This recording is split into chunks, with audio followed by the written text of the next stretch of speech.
Hey there folks, how you doing today? Hope all is going well for you. Please bear with any racket that you may hear in the background. There is life going on all around us. Let me get that out of the way. That's from another project. So what we have here, let me turn it around so you can see it, is the Ruger Max-9 in the box. This pistol we first introduced on the channel last year. Compared it to a lot of other pistols, did a lot of testing with it, and it turned out to be a really good pistol. Pretty much everything that came with it is here in the box. So set that manual aside in a little bit. And as I always like to show at the beginning of these videos, this is a safe and empty weapon. No ammunition out here on the table where we're working.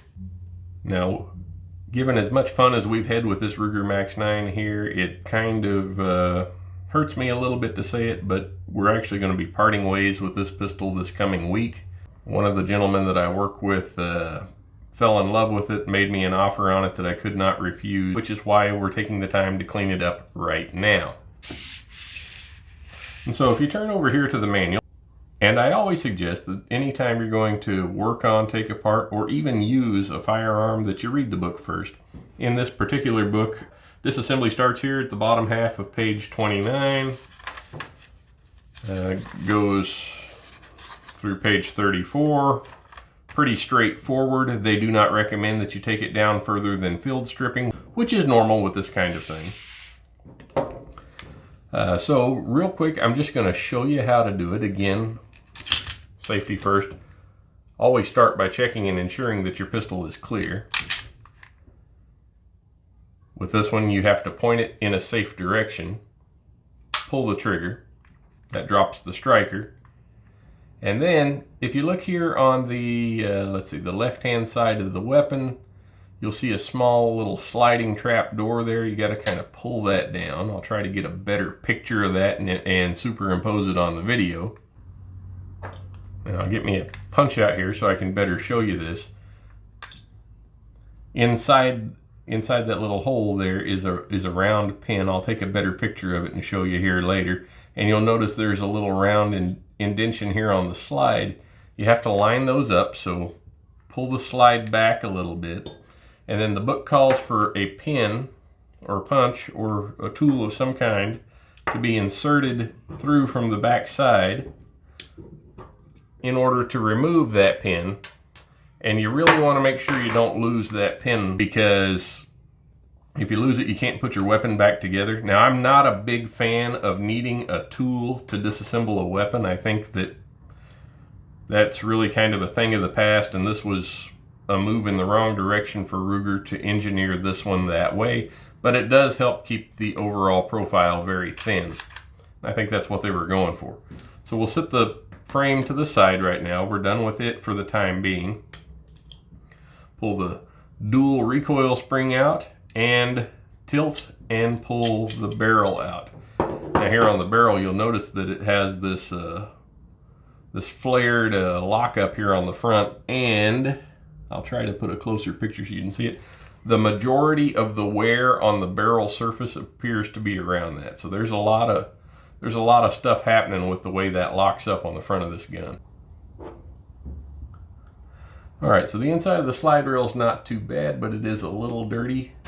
So to aid in the cleanup, I'm going to utilize a nylon brush and then a bore brush. Now, put my recycled paper towel down there. Concerning cleaning the breech face, I always like to point this out. That if you point the muzzle end of the slide down and then use a brush to clean the breech face, you avoid dumping a bunch of garbage down the striker hole, plugging up the inside of your pistol. So just kind of work it back like that a little bit, and then keeping it aimed in much the same direction, I'm just going to lightly brush off these rails. Now, this pistol was not fired much at all since the last time it received a thorough cleaning, so we're going to call that good for the time being. And I'll take the edge of my rag, get in here, and just wipe the excess gunk out of the inside of the weapon. Bearing in mind, of course, that the focus of this video is not so much on an in-depth cleaning, which we could spend 20 minutes on, but rather just to show you the general disassembly of this firearm. So take our bore brush, run it through the bore a couple of times, have a look at that. It looks nice and clean. I'm gonna use our little nylon brush to clean any fouling off of the feed ramp. And just give it a quick wipe down. Now the outside of the barrel had a little bit of oil on it from the last time it was cleaned and lubricated. And as it hasn't been carried or fired much since then, there really wasn't much debris to remove. Again, that's all the dirt we got out of this thing. And I did fire a few rounds through it the other day. So the recoil spring looks very clean. Now on this pistol, we've covered it before here on the channel, the frame rails inside the pistol are aluminum. So you want to be a little bit careful with them, not to drop it like this or ding them up, because they're not steel. And so they're not as strong as steel. Now with that in mind, your Beretta 92, which served in the military for all those years, a lot of your 1911 variants had aluminum frames and aluminum rails, and they had long service life. So that's nothing to worry about, just something to be mindful of. Now this particular pistol was neutered of its manual safety back early on in our testing with it, and no regrets of that whatsoever. I didn't show that on the video because they have issues with things like that, but it was done at the same time that the Galloway Maxxis SS trigger was installed. If you have one of these Ruger Max-9s, then you know that the factory trigger had a lot to be desired, and this aluminum Galloway trigger is a definite improvement. Okay, so now that we have our gun wiped down, we're going to use just a little bit of this Cleanse Oil CLP, Cleaner Luber Protector, to lubricate our contact areas. I had a discussion with a guy the other day who said that he did not believe CLP was the proper product for this job and preferred to use a dedicated solvent and oil, and that's great for him. I've been doing this for a long time, and CLP has always worked well for me. So there's that. So we've just kind of wiped over the outside surface of the barrel there. I'm going to put kind of a long drop on either side of the frame rail. And no more lubrication than that, folks. That's all we're going to do.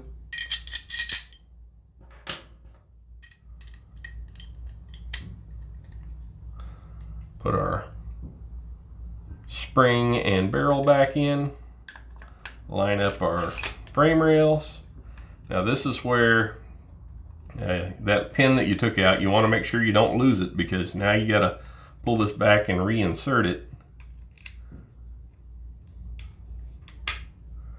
Get it right back down in there. We'll use the punch to get it securely seated, and then be sure you put your little door back up so it doesn't fall out somewhere along the way.